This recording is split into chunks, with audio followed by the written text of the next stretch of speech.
Salut à tous et bienvenue dans ce 4e Ludo Blabla.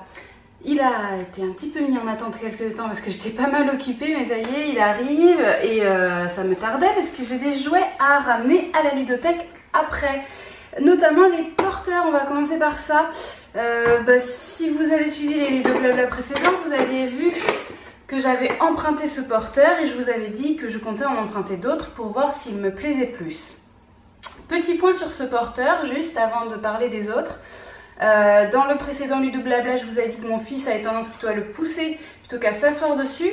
Désormais, il s'assoit dessus, mais à l'envers. Il préfère pour s'asseoir dessus se tenir ici et voilà, passer son pied. Et du coup, il est à l'envers, ce qui est dangereux puisqu'il peut le faire basculer. C'est déjà arrivé, il peut le faire basculer s'il s'appuie et qu'il essaye d'avancer dans ce sens. Et j'ai essayé de lui expliquer qu'il fallait aller dans l'autre sens, mais ça ne lui plaît pas autant. Il veut pas du volant, il n'a pas compris qu'il pouvait diriger les roues, donc il est sans doute encore un petit peu petit pour ça. Si vous me rejoignez par cette vidéo, sachez qu'il a à l'heure actuelle 1 an et qu'il est plutôt à l'aise au niveau moteur puisqu'il a marché à ses 10 mois. Donc voilà, c'est pas un problème de motricité, mais je pense que c'est un problème de compréhension de l'objet. Donc voilà, ça vous permet peut-être de vous situer pour vos enfants, de projeter l'usage éventuel qu'ils pourraient en faire, mais ça n'empêche qu'ils l'aiment bien toujours, à la fois pour le pousser, à la fois pour l'enfourcher et à la fois pour planquer des petits objets dans la petite cachette. Il l'aime bien. Celui-ci est d'un tout autre genre et j'avais très envie de l'emprunter pour voir quel usage il en ferait. J'étais assez optimiste. L'avantage de celui-ci, c'est que les roues, du coup, sont partout multidirectionnelles. Donc, je me suis dit que pour se diriger, ça serait beaucoup plus simple qu'avec un volant. Par ailleurs, du coup, il a juste un côté où s'accrocher. Donc, je me suis dit que ça ne pouvait pas prêter à confusion. Sauf que il n'a pas encore bien le mouvement d'être assis, de poser son poids du corps et juste de pousser avec les pieds. Ce qui fait que, comme il a tendance à décoller un peu ses fesses, à être entre assis et debout, en fait, il a tendance à pousser l'objet sans avancer en même temps et à se retrouver au fur et à mesure de plus en plus en arrière de l'objet.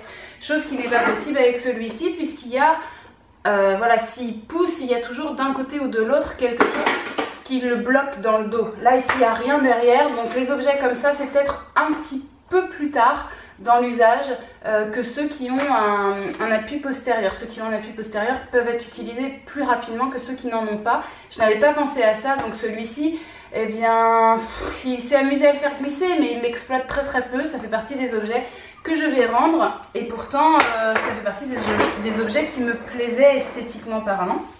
Alors, il y en a un troisième option, avec du coup l'appui postérieur, l'appui antérieur, les roues multidirectionnelles. Et du coup, quand je l'ai vu, sachant qu'il est assez bas aussi, hein, j'ai pas emprunté, il y a tout un tas d'autres porteurs et notamment pas mal de petites motos. Je les ai pas empruntées parce qu'elles sont assez hautes en assise et donc mon fils aurait peut-être eu du mal à les enfourcher, et même s'il arrivait à s'asseoir dessus, après il faut quand même que les pieds touchent bien suffisamment le sol pour qu'ils puissent prendre appui et avancer. Donc je les ai pas encore empruntés, ça sera sans doute dans des vidéos futures. Mais en tout cas, celui-ci me plaisait bien puisque l'assise était assez basse. Et voilà, c'est pas trop bas, hein, c'est vraiment pile poil pour lui, pour qu'il puisse être confortable dessus. Sauf que pareil, il l'a pas beaucoup exploité parce qu'en fait, alors soit, je ne sais pas, j'ai deux options. Soit, la première fois qu'il en a fait un usage, c'était en extérieur, on était sur le parking en train d'arriver, il avait très envie de monter dessus, je l'ai laissé monter dessus. J'avais les bras chargés, il y a eu un petit dénivelé, il est tombé. Et j'ai pas pu le rattraper, donc voilà, il s'est fait une égratignure. Soit il a mémorisé que cet objet-là était potentiellement dangereux, il n'a pas forcément envie de remonter dessus. Soit c'est juste que c'est un objet qui ne l'inspire pas et qui de toute façon... je penche plutôt pour la deuxième option parce que je pense que même quand il se fait une blessure, quelques jours après, il pourrait quand même retenter l'expérience. Et ça a d'ailleurs été un peu le cas, il est un peu monté dessus, mais voilà, pas de manière hyper intéressée. Donc à mon avis, c'est plutôt ce deuxième cas, c'est juste que c'est pas un objet qui l'enthousiasme plus que ça. Et je pense que c'est lié à l'esthétique de l'objet. D'ailleurs, je disais que l'esthétique de celui-ci me plaisait. Je pense que ça me plaît à moi, mais pas à lui. Je pense qu'au niveau esthétique, ce qui lui plaît le plus, et c'est pour ça que c'est celui qui l'utilise le plus, je pense que c'est ça, parce que c'est ce qui ressemble le plus à une voiture en fait. Enfin, c'est vrai que... Ah pardon, j'ai éternué. Pardon. Ouh là là, pardon, excusez-moi. C'est vrai que en fait, pour lui, enfourcher ceci doit pas avoir de sens. Moi, je vois une vache. Je pense que lui ne voit pas une vache et qu'il comprend pas très bien pourquoi il montrait sur ce truc. Et je pense que là, moi, je vois la voiture, mais qu'elle n'est pas suffisamment bien dessinée pour que lui voit la voiture. Donc, autant il a tendance à aller vraiment vers des objets qui ne sont pas de son âge parce qu'il voit les autres l'utiliser, notamment les trottinettes ou les vélos de grand. Il y va vraiment parce qu'il y a un vrai sens à ces objets et donc il a envie d'apprendre à les utiliser, sauf que il est trop petit pour le faire, donc c'est compliqué. Autant comme là, je pense que du coup, ces objets n'ont pas, n'ont pas vraiment visuellement un attrait pour lui qui fait qu'il a tendance à s'engager dessus. Alors sans doute que si son frère, ce qui n'est pas le cas, donc sans doute que si son frère était plus jeune et les utilisait beaucoup, son frère, donc je rappelle, si vous me rejoignez dans cette vidéo, donc Jonas dont je parle depuis le début, là il a 1 an, et Enzo, son frère, il a 3 ans et demi, bientôt 4. Donc du coup, son frère, c'est vrai qu'il monte dessus vite fait, mais c'est pas, il en fait pas un usage dingue. S'il était plus jeune, peut-être qu'il les utiliserait beaucoup et que par imitation, Jonas les utiliserait plus. Donc forcément, la critique que je fais là est très personnelle et dépend du contexte familial. Si vous êtes assistante maternelle et que vous regardez cette vidéo, peut-être que ça vous intéresse. Je pense pas que ce sont des objets qui sont nuls du tout. Parce que, fonction des enfants que vous allez avoir, des âges qu'ils vont avoir, peut-être qu'ils vont en faire un usage intéressant. Je pense que quand il y a les roues multidirectionnelles, je reste, on verra plus tard, mais je reste dans l'idée quand même que c'est forcément plus facile à diriger à partir du moment où on a bien compris l'usage qu'on pouvait faire avec ce genre d'objet. Voilà, dites-moi ce qu'il en est, si c'est des objets que vous avez déjà testés chez vous, avec quelle tranche d'âge ça a le mieux fonctionné, dans quel contexte, est-ce que c'était un enfant qui arrivait à utiliser cet objet seul, à s'intéresser à l'objet alors qu'il avait vu personne l'utiliser et à comprendre tout seul comment ça fonctionnait, ou est-ce que c'était toujours des processus d'imitation, sachant que, donc comme je vous ai dit, il y a un des modèles que je vous ai montré, à mon avis, qui parle plus aux enfants que les autres. Dites-moi votre avis en commentaire, il n'y a pas de souci, ça m'intéresse. Autre chose que j'ai emprunté, dont je voulais vous parler, je vous avais montré, je crois que c'était dans ma dernière vidéo, des formes géométriques sensorielles avec à l'intérieur pas mal de petites choses. Je suis restée sur du sensoriel et là à l'intérieur c'est de la lumière. Donc ce sont des petites balles avec, celle-ci s'allume pas l'autre, voilà, avec des petites lumières, je sais pas, diodes, enfin ça fait de la lumière bleue et rouge, j'espère que vous voyez, en alternance. Et ça lui plaît bien, parce que là, pour le coup, Jonas, qui aime beaucoup tout ce qui est balles, je vous l'avais déjà dit, il adhère bien. Alors, il y en a d'autres qui font pas de lumière dans la même boîte, mais là, je vous montre celles qui font de la lumière, parce que c'est beaucoup plus intéressant. Et c'est très sympa, parce que en fin de journée, notamment, si on n'allume pas beaucoup de lumière, on voit bien que les balles, quand elles rebondissent par terre, du coup, voilà, quand elles rebondissent par terre, elles s'allument, enfin voilà, c'est très très chouette. D'ailleurs, on est en novembre, on va bientôt faire les sapins, décorations de Noël et tout, et je pense que ça va être merveilleux pour Jonas.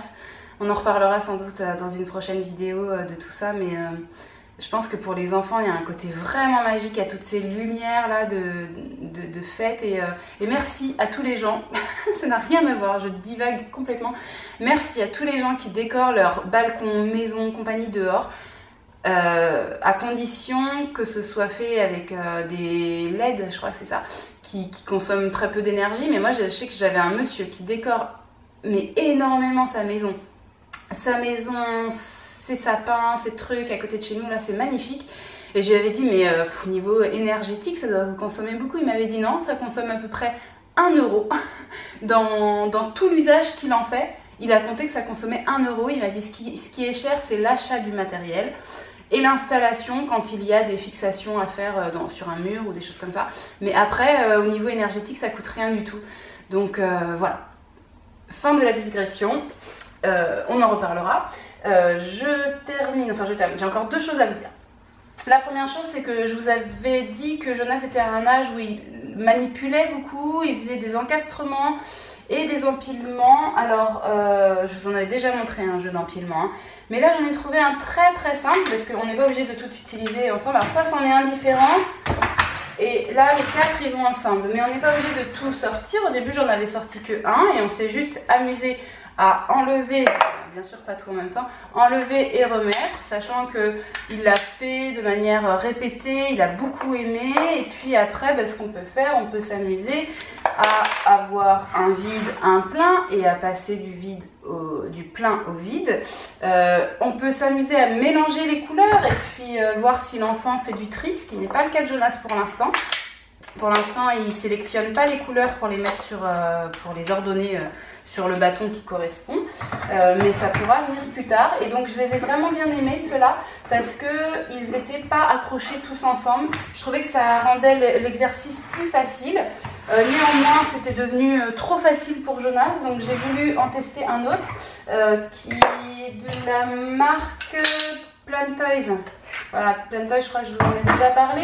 Alors, je le trouvais intéressant parce qu'en fait, les formes sont incurvées avec 2 trous dedans, ce qui veut dire qu'on peut faire l'installation telle qu'elle était juste avant, mais on peut aussi mettre sur le deuxième, et là il va falloir à un moment équilibrer pour que ça continue de tenir. Donc vous pouvez vous dire, oh là là, c'est super compliqué pour un bébé. Oui, bien sûr que vous allez devoir l'aider à trouver la stabilité de l'objet, c'est pas forcément lui qui va faire une répartition des poids, etc.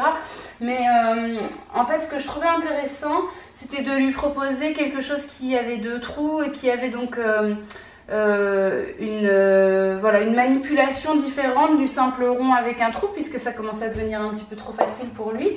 Alors, il n'a pas tellement exploité ce deuxième trou et cette forme-là, alors que mon grand Enzo s'est un peu amusé avec ça. Ça lui a plu, il a joué un peu avec ce jouet quand je l'ai ramené au début. Et par contre, Jonas, lui, ce qu'il a trouvé le plus facile, c'était soit de les enfiler dans ce sens, donc sachant que lui n'avait pas d'ordre il n'est pas non plus encore dans l'ordre des tailles, donc c'était pif paf pouf, peu importe lequel je mets. Et puis parfois il les mettait aussi dans l'autre sens en fait. C'était même, dans un premier temps, c'était même sa façon la plus simple. Au niveau préhension, au niveau tenue dans la main, en fait je pense que c'était le plus facile pour lui de le prendre comme ça. Et du coup il positionnait tout à l'envers, donc ça donnait... C'est aussi possible, voilà, ça donnait quelque chose comme ça. Et il n'arrivait pas trop à mettre ce dernier là, donc je trouvais que c'était plutôt bien qu'il soit là, ce petit truc un peu plus complexe, parce que du coup c'est une autre prise, c'est plus compliqué de trouver l'endroit où est le trou, donc ça lui donnait un petit challenge quoi, parce qu'il était très content en fait, c'était assez chouette à voir. Il avait bien compris qu'il y avait quelque chose à faire, de l'ordre de l'emboîtement. Enfin de l'emboîtement, oui, emboîtement, je pense que c'est le mot qui convient, enfilage peut-être plus. Donc il avait bien compris qu'il y avait quelque chose à faire, donc il cherchait, quand il trouvait pas tout de suite, il cherchait le trou, et quand il avait réussi, il faisait ah, un petit ah de satisfaction. Alors pareil, il faut vous retenir de les aider tant que possible, soit l'activité est trop dure pour eux, ils n'y arrivent pas du tout. Et à ce moment-là, tant pis. Je vous avais raconté déjà que sur une précédente activité similaire, il posait dessus, il lâchait et il voyait que non, ça marche pas. Ok, c'était une étape du processus d'apprentissage, ça marchait pas. Maintenant, il a compris que quand il y avait un trou, il fallait qu'on le mette en face. Et quand il y arrive, il fait son petit ah de satisfaction. Éviter de tenir la main de l'enfant et de faire à sa place. Ça peut arriver parfois qu'on essaye un petit peu de le guider quand on voit qu'il lui manque un tout petit truc. Des fois, c'est très tentant et puis voilà, ça peut arriver. Mais moi, ça m'arrive en tout cas. Je pense que c'est pas l'idéal. Mais en tout cas, sachez que pardon pour la sonnerie. Sachez que votre enfant est capable d'y arriver de lui-même. Je termine juste par ce livre qui s'appelle Mes petites comptines anglaises, qui est fourni avec un CD aux éditions Didier Jeunesse, et je voulais juste vous en parler parce que le CD donc regroupe des musiques anglaises et françaises, et ce CD est est très agréable à écouter et les chants sont beaucoup faits par les enfants eux-mêmes. Donc je vous encourage à l'écouter s'il est disponible dans votre médiathèque et peut-être à l'emprunter pour le faire écouter à votre enfant, parce que j'ai trouvé que mes enfants, à moi en tout cas, l'aimaient bien et qu'il était appréciable, calme en fin de journée pour avoir un temps en famille agréable. Voilà, je crois que j'ai fait le tour, je vous laisse et je vous dis à très vite pour une prochaine vidéo.